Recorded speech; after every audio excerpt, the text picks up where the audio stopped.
xibaar yu wér te wóor ca tàng ba abonnez-vous pour ngeen di mën di jot suñuy vidéo. dal leen ak jàmm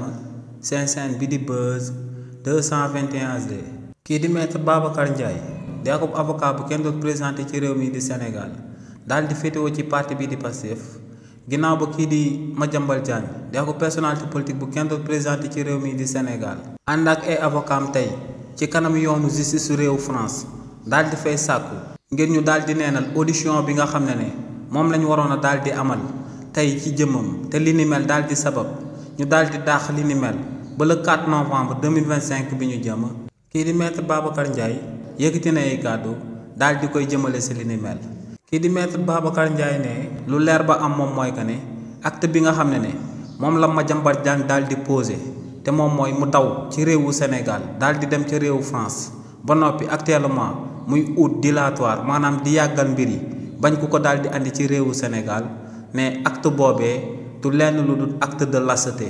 te ne luy firndeel kàddu yooyu moom mooy que ne kii di Madiambal Diagne bu fekkoon ne ci dossier bi moom rek nañ ci daal di impliqué laaluñ ci kenn ci membre famille ñu mën a daal di wax que ne kookee sax def na lu ñu dippee exil wala ñu daal di koy tuddee neneen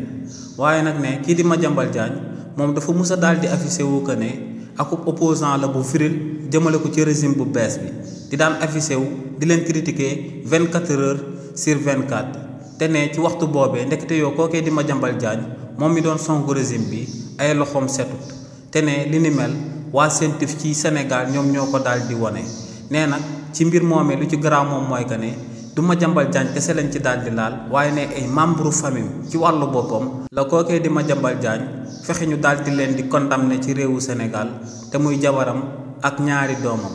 nee nag réewu Sénégal xamee woon nañ aku père de famille que ne kookee bu benn membre famille waree daal di dee moom ci wàllu boppam bu ko mënee moom mooy sacrifié wu waaye du daal di nangu kookee daal di génn àdduna waaye nee nag kii di Madiambal Diagne moom nangu na ay membre famille daal di des ci réewu Sénégal nekk ci kaso bi moom mu daw nekk ci mbedd France yi di tambambalu te ne li ni mel du lenn lu dul acte de lâcheté. xibaar yu wér te wóor ca tàng ba abonnez-vous pour ngeen di mën di jot suñuy vidéo.